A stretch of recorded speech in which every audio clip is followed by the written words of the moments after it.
Samantala, isinusulong po ng isang kongresista ang pag-amyenda sa batas na nagtatakdang sirain ang nakumpiskang smuggled goods. Para kay Gabriela Party List Representative Sara Elago, sayang ang mga produkto na pupwede pa sanang pakinabangan. Particular anya ang mga bigas na safe for consumption pa naman. Sa ilalim po ng umiiral na RA 12022 o Anti-Agricultural Economic Sabotage Act, dapat sirain ang anumang smuggled na agricultural at fishery products matapos kunan ng ebidensya ang mga ito. Wala pang komento ang Department of Agriculture tungkol sa mungkahi ng kongresista. At kaugnay naman po sa pagban ng China sa ilang miyembro ng lokal na pamahalaan ng Kalayaan, Palawan, kausapin po natin ang isa sa kanila, si Kalayaan, Palawan Vice Mayor Maurice Philip Albayda. Magandang umaga po sa inyo. Si Connie Season po ito. Makakalayaang umaga po sa lahat po ng taga-pakinig po at taga-panood ng Balitang Hali at sa inyo po, Ma'am Connie. Opo, ano po ang reaksyon ninyo nang mapasama po ang inyong pangalan sa mga band o di papayagan ng China makapasok po daw sa kanilang bansa? Isang karangalan po ang mapasama po sa listahan sapagkat ito po ipatunay na kinikilala po nila na lehitimo po ang ating pong bayan. Kahit po sinabi nilang so-called, ibig sabihin, yung impact po na ginagawa po ng pamahalaang bayan, ng sangguniang bayan po, ay may epekto sa kanila. Talagang ganun po talaga. Kapag ikay naninindigan, lalong-lalo na para sa bansa, ay if this is the price that we have to take, then we will be the happiest people to be included in that list na mga bawal po umapak sa kanilang bansa. Meron ho ba kayo iba pang mga hakbang na gagawin sa inyong pong lokal na pamahalaan para ho sa deklarasyon ito ng China? Well, wala po. Karapatan po nila yun. Katulad ng karapatan namin na pagpepersona non grata sa dalawang ambasador nila, karapatan din po nila yun. And that is the sovereign power, the sovereign rights of their country. Kapangyarihan nilang gawin yun. So, gagalangin natin yun. At saka wala tayong balak na pumunta sa alinmang lugar na pinagbabawalan po kami. Alright. At ano naman ho ang sentimiento ng ating mga kababayan dyan doon po sa mga naging pahayag ni Senator Rodante Marcoleta tungkol po sa Kalayaan Island? Well, galit sila, offended sila, at nais nga nila sana, sabi nila, mas maganda po sana, Vice, kung makita nila o makita ni Senator Marcoleta yung kalagayan dito. Sana kung sakaling pupunta siya dito, sumakay ng barko, ng lancha, para po maranasan din po niya yung naranasan po namin. Yun yung mga sentimento nila. Very particular po sila, most especially kasi naranasan nila doon na ilang linggo walang biyahe, walang provision of food. Ang mga pagkain nila, papaya lang, umaga papaya, papaya, gabi papaya. So that's it. They have sacrificed a lot and they don't deserve such statements for whatever context it may be taken for.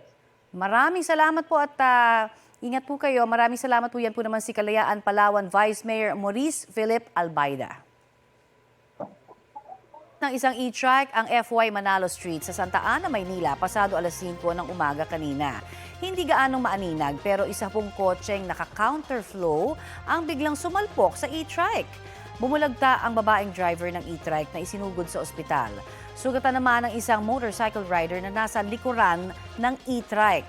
Posibleng maharap sa patong-patong na reklamo ang driver ng kotse na kinustudiyan muna ng barangay habang hinihintay ang investigasyon ng pulisya.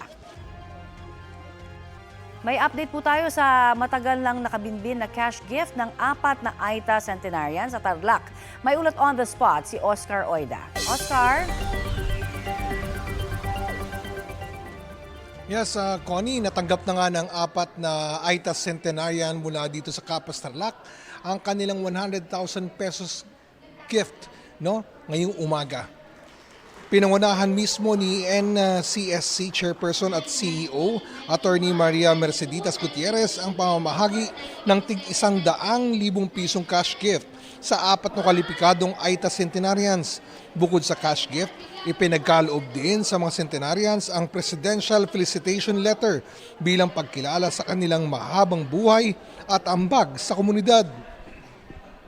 Layunin ng pamamahaging ito na may parating ng maayos at direkta ang benepisyo ng pamahalaan sa mga karapat-dapat na AITA centenarians at may paliwanag ang tamang implementasyon ng programa sa ilalim ng Expanded Centenarians Act.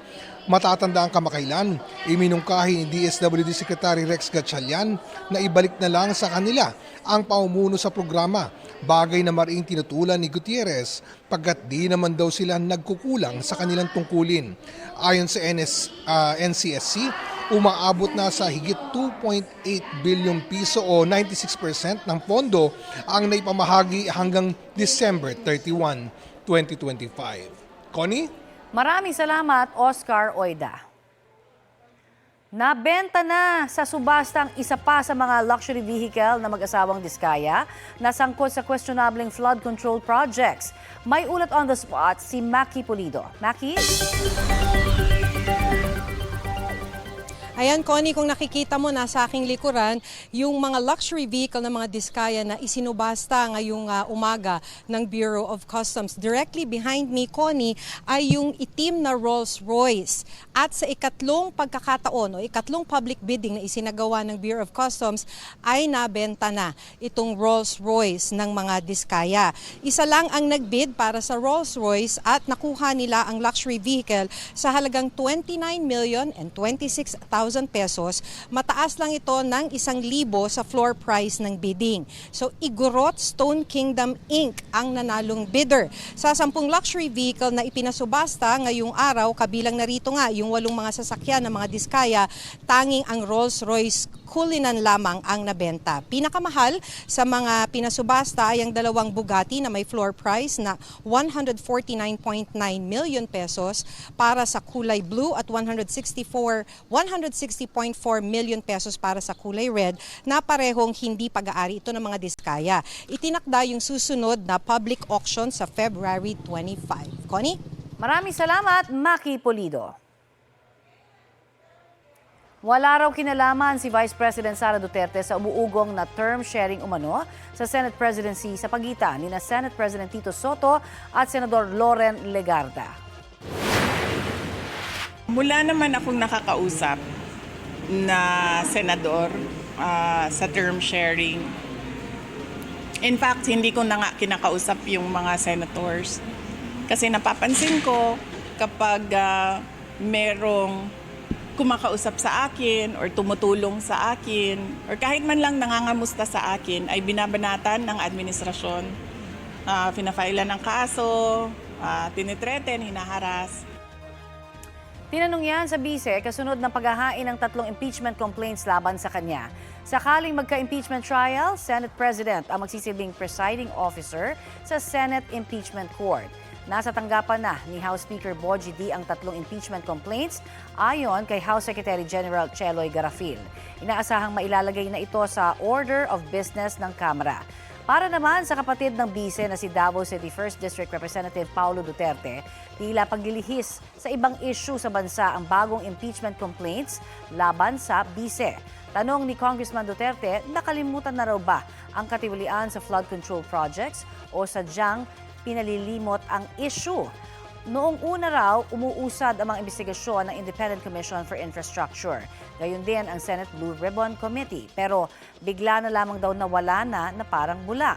Sa halip, nagkaroon anya ng carefully timed impeachment spectacle. Pati maingay na bangayan sa pagitan ng Senado at Chinese Embassy tungkol sa West Philippine Sea.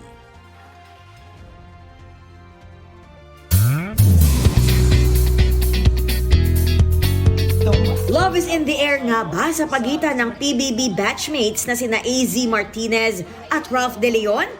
Sabi ng kanilang kaibigan, I guess what you see is really what you get. They're so real, which I think is so refreshing to see nowadays. Kasi parang pag nakakasama ko sila, alam mo yung parang nakasmile lang talaga ako. hindi ito itinanggi ni AZ. We're really close. As in, kami, we've built a special bond na talaga with each other. We value each other talaga. Kaya, yeah, what you see is what you get. Dahil matagal na rin ang kanilang locked-in taping para sa drama mystery series na The Secrets of Hotel 88, mas dumami na ang nadiskubre ni AZ kay Ralph. He likes to listen to music a lot. He's always wearing earphones. Sometimes nagsishare na lang kami. Nakikita ko kung paano siya mag-study ng script as in, he's really invested. Last January, nagbakasyon sa Siargao sina AZ at Ralph kasama ang mga kaibigan from showbiz. Si AZ raw ang nagplano ng trip na ito at isa sa top of mind niyang niyaya, si Ralph. Kwento ni AZ, babalik daw sila ng PBB batchmates niya soon sa Mindoro para sa last leg ng shoot for the series. Athena Imperial, nagbabalita para sa GMA Integrated News. At ito po ang Balitang Hali, bahagi kami ng mas malaking misyon. Ako po si Connie Sison. Kasama niyo rin po ako, Aubrey Carampel. Para sa mas malawak na paglilingkod sa bayan, mula po sa GMA Integrated News, ang News Authority ng Filipino.